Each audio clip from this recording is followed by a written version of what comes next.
قصتنا بتبدأ مع شاب بسيط جدا اسمه محمد. شاب عادي زينا كده وحياته كلها روتين في روتين. بيصحى كل يوم في نفس الميعاد، يفطر على السريع، يلبس هدومه وينزل على شغله. محمد شغال في شركة من شركات المحمول. شغله كله ضغط مكالمات وناس بتزعق ومشاكل، ومع ذلك بيحاول يفضل هادي وملتزم. يمكن ربنا يكرمه في يوم من الأيام. وفي آخر اليوم محمد قرر يعدي على ماكينة ال ATM علشان يشوف المرتب نزل ولا منزلش. محمد بيحط الكارت وبيستنى ثواني. محمد بيبص في الشاشة ووشه بيتغير.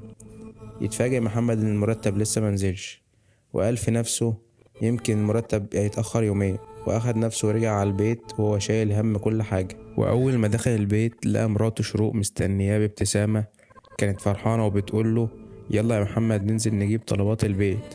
رد عليها وهو تعبان وقال لها يا شروق المرتب لسه منزلش، نأجل لبكرة يمكن يكون نزل. لكن شروق ردت بحماس وقالت له ولا يهمك، مرتبي أنا نزل، ننزل نخلص النهاردة ونرتاح ونشتري الطلبات. وفعلا نزلوا سوا وراحوا الهايبر ماركت، اشتروا كل الحاجات اللي محتاجينها والدنيا كانت ماشية تمام لحد ما وقفوا عند الكاشير. محمد وهو بيحط الحاجات على السير عينه وقعت على علبة صغيرة. العلبة دي كان شكلها غريب، فمحمد قرب منها ووشه اتغير. فبيمسكها لقاها اختبار حمل. بص على شروق باستغراب وقال لها ده ايه ده يا شروق؟ ابتسمت شروق وقالت له قلت اطمن يمكن ربنا رزقنا بطفل. ساعتها وشه اتبدل والهدوء اللي كان فيه راح في ثانية. بدأت خناقة بينهم قدام الكاشير، لأنهم كانوا متفقين يأجلوا موضوع الخلفة لحد ما ظروفهم تتحسن. بس شروق كان لها وجهة نظر تانية. كانت شايفة إن العمر بيجري ونفسها تبقى أم قبل ما الوقت يعديها. رجعوا البيت وكل واحد فيهم ساكت. الجو بينهم كان متوتر جدا.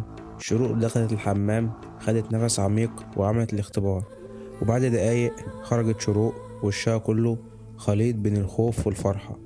الاختبار طلع إيجابي، شروق طلعت حامل.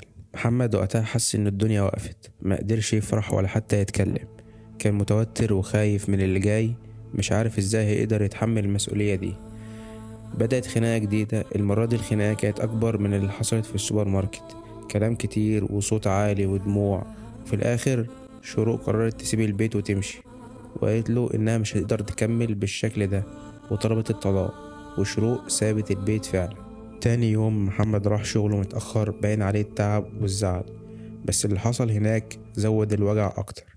وهو في نص الشغل فجأة يشوف شروق داخلة ومعاها أبوها اللي دخل عليه المكتب قدام كل زمايله وبدأ يزعق له بصوت عالي.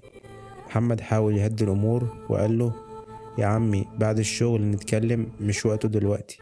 لكن حماه كان مصمم يتكلم ويعاتبه هناك. وفي الآخر علشان يخلص نفسه من الإحراج اللي هو فيه قال له تمام يا عمي خلاص، أنا موافق على الحمل ونبدأ صفحة جديدة. ومن بعدها شروق رجعت البيت، لكن محمد كان لسه متضايق ومش مستريح. راح لصاحبه في الشغل اللي كان واخد اجازة علشان ابنه تعبان. قعد معاه وحكى له كل اللي حصل. محمد قال له انا مش ضد الخلفة، بس خايف من المصاريف وخايف من المسؤولية. انا حتى مش قادر اوفر مصاريفنا. ضحك صاحبه وقال له بالنص كده بص يا محمد، الخلفة جميلة وكل حاجة، بس اخرك عيل واحد، ولا عرفت تخلف نص خلف نص. الكلمة دي ضحكته شوية، بس في نفس الوقت خلته يفكر هو ازاي فعلا هيقدر يعيش وهو شايل حمل اكبر من كده. رجع محمد البيت بالليل، لقى شروق عاملة الاكل ومستنياه. الاكل جاهز، الجو هادي. قعدوا يتعشوا وبعد الاكل طلع محمد للبلكونة يشم نفسه.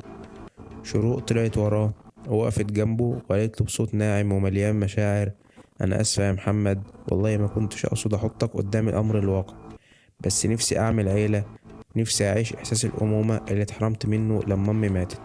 الكلام ده لمس قلب محمد وقال لها ماشي يا شروق خلاص، نبدأ صفحة جديدة، بس طفل واحد وبس، ما تجيش بعد كده تقوليلي نخاول واحد. ضحكت وقالت له وعد يا محمد، طفل واحد وبس. تاني يوم الصبح قرروا يروحوا يكشفوا عند الدكتور علشان يعرفوا ان هو الجنين.